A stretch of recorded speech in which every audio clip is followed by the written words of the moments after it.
Hey, sixth grade, how are you? Nice to see you. I'm looking forward to doing art with you again this year, and your art day is every Friday. If you're a new student and I haven't met you before, my name is Miss Blanchfield, and I'll be your art teacher all year long.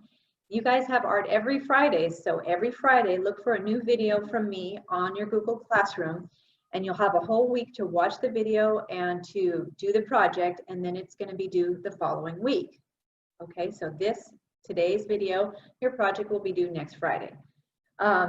Before I show you the project, I want to ask you to gather some supplies together. So these are the things that you're going to need. Could you please get a piece of paper? Just printer paper is fine for this. We don't need to use the special paper that I sent home yet, so don't use that one yet. Just drawing paper, white construction paper, or the printer paper, whatever you have is going to be fine for us on this. You're also going to need a pencil with an eraser. You will need a Sharpie and a ruler. If you don't have a ruler, find something straight that you can draw a straight line with, because you're going to need to make a rectangle. It needs to be straight. So ruler, and then we're going to use your colored pencils. Okay, so that was paper, pencil with erasure, Sharpie, ruler, and colored pencils. So if you would please go gather those items, and I will meet you back here in just a minute to show you the project, and we'll get started. Thanks.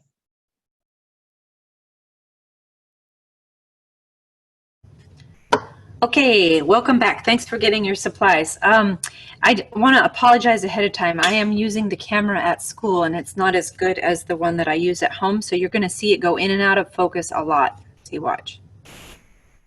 Oh, of course it won't do it right now, but it will sooner or later. It's going to go in and out of focus. So I apologize for that ahead of time, but it is what it is. So hang in there with me. Okay, so you got your piece of paper, and again, printer paper is completely fine. You got your pencil and you got your ruler.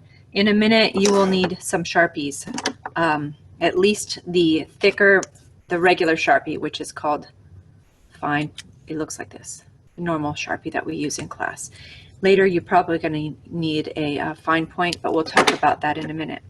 Okay, so here is your project.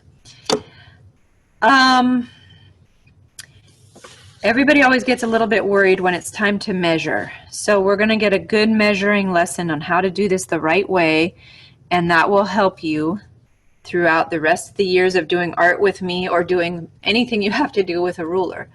Okay, so remember, if you have to pause or if you need to rewatch this, you can, because you have the video.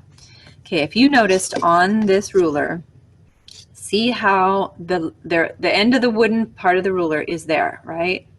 And then the first line is right there.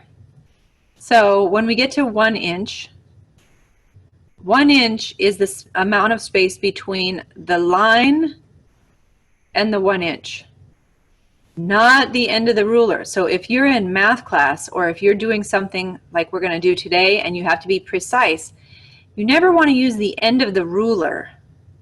Okay, you want to use that first line. So if I tell you to make a mark at 2.5 inches in, this is what it looks like. You take your ruler. I wish I could get this camera to be still and focus. This little line, I want you to line up that line with the edge of the paper.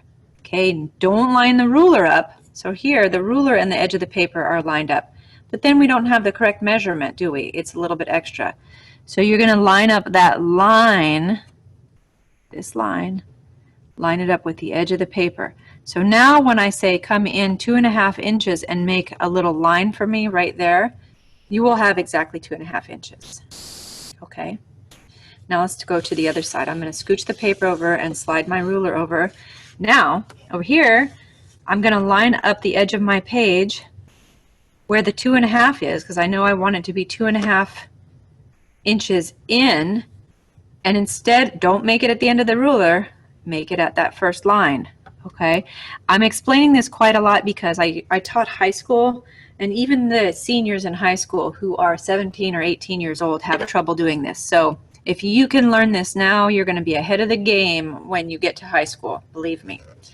Okay, so we have 2 dots. Each of them are 2.5 inches in from the edge. So 2.5 inches, there's a dot. 2.5 inches from there, there's a dot.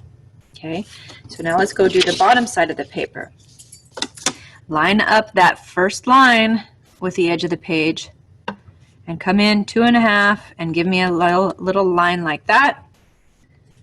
Then you can slide your ruler and your paper over. Now I'm finding 2.5 and I'm lining that up with the edge of the paper. I'm going to put my dot right here. Again, add that first line, not at the edge of the wood. Okay, so now you've got 4 dots. You have 2 here and 2 here. This right here is just, I don't know what that is. Get rid of that so it doesn't confuse you. It's probably just a little piece of dirt. Okay, there's your dots. Now you're going to be able to make a perfectly straight line by taking the ruler, and if it has a little metal edge, I like to write on the metal edge side. You're going to line that ruler up with right even with the bottom line and the top line. So maybe I have to scooch that one in a little bit. Just like that. Okay, so there, make sure one of them isn't like this. See how much distance there is, and this is right on the dot.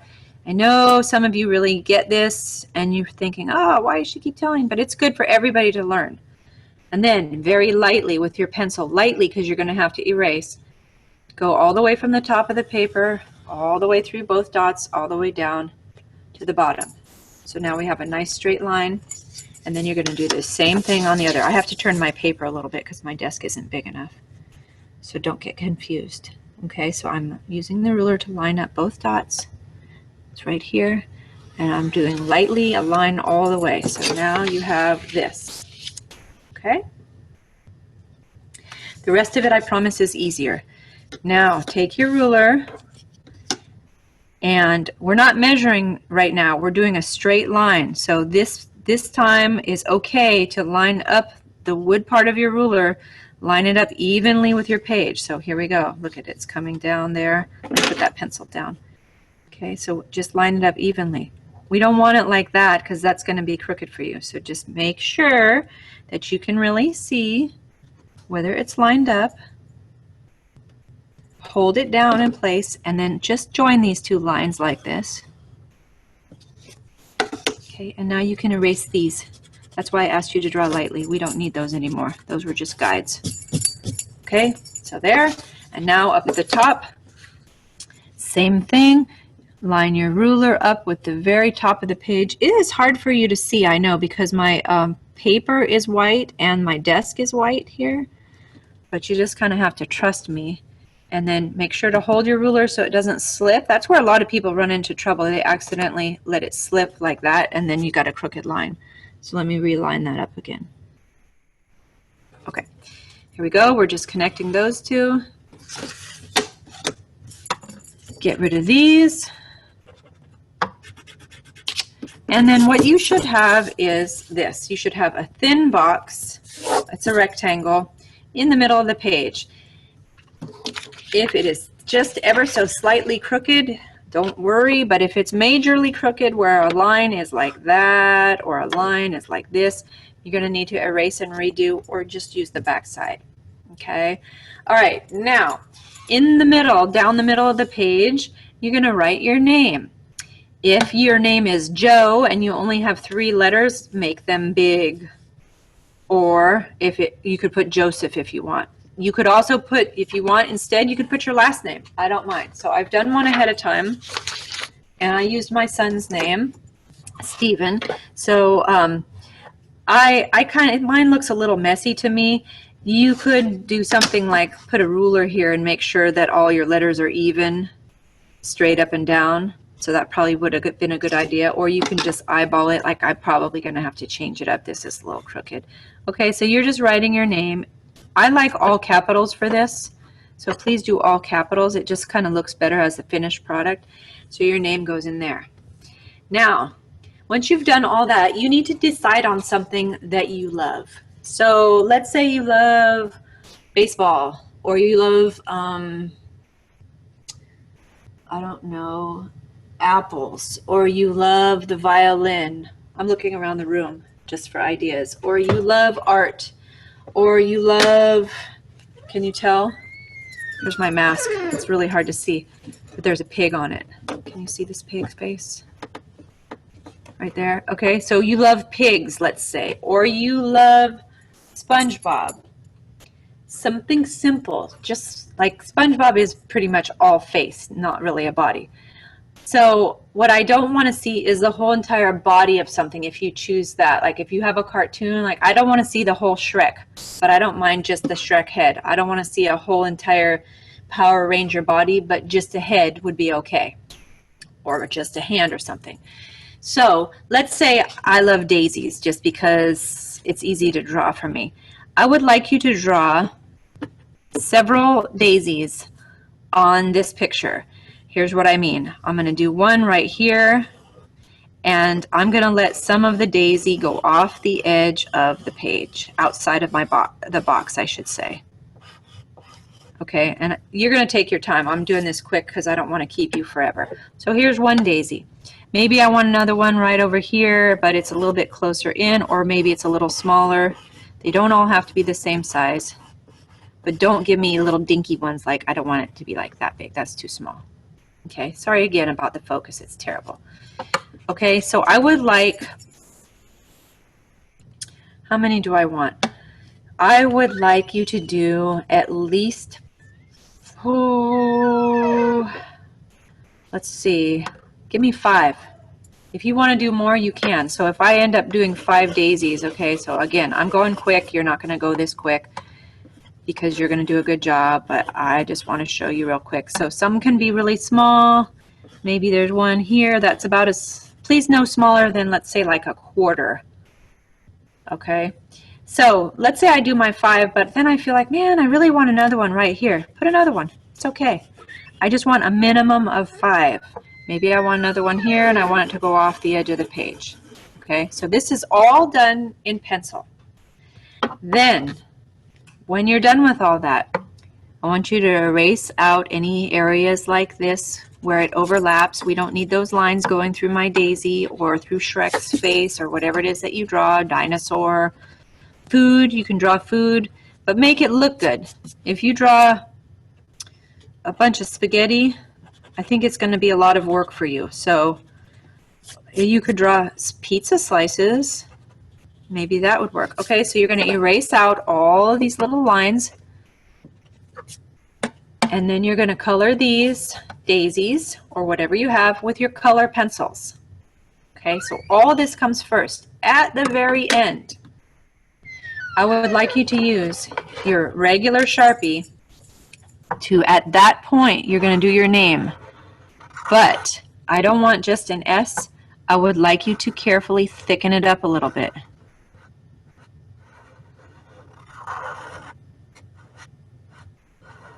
I think this looks much better when you use just plain normal letters. So please, no bubble writing or no fancy stuff, just plain letters, because it looks clean. It makes your daisies or your other, whatever your object is, it makes it stand out.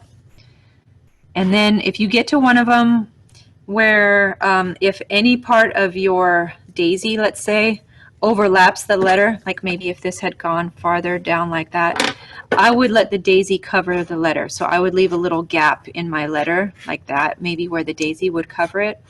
I'd be a little picky about that, but so you don't have to do that. Maybe you won't have that overlap, but I'm just telling you in case that happens. Let your object overlap your letter. Okay, and so I know I'm going fast to get through this, but I want your letters really nice and tidy and nice and thick like this. And after you do your letters, I would encourage you to use your ruler for this, but if you feel like you have a really steady hand, you can do it without the ruler. Just take your time and give me a nice, see, mine's already a little crooked. Now here, if on this, I'm going to have to go around the daisy, because remember, it covers. So your Sharpie mark would go in between all of your petals. So how about if at least one object goes outside of the box, like here or here, but you don't have to make all of them, because that just gives you more work to do. So, okay, so you get the idea. I'm going all around this, and then maybe I might even thicken that line up. See up here, it's a little bit thicker because I did it double wide. So I would probably, if it's thick here, I would make it uniform so it's going to be thick everywhere. All right, so you can watch this again, but again, the steps were you drew the box in pencil, you wrote the name in pencil, you picked whatever your object was to draw, and you drew at least 5, remember 5 of them. One of them at least has to overlap the edge, and no smaller than 1/4. You can fill in extras if you want to. And then you're coloring these with color pencil. And the very last thing you do is your Sharpie work. Okay, so if you get stuck, you can email me, or don't forget, you can rewind and look at the instructions again. So you have an entire week to do this. If it feels like it's a huge project, maybe you might want to make this simple. Maybe this doesn't need to be something with a ton of detail like spaghetti, or like a character that has a ton of detail, or if you like cats, maybe you don't want to do a bunch of detail on the cats because you're going to have to draw it at least 5 times and then color it. So you can make your life easy by simplifying this. Okay, and then at the end, please send me a picture uploaded in Google Classroom, and I really look forward to seeing these. So thank you for hanging in there with my crazy camera today. Good job and thumbs up. Thanks. See you soon.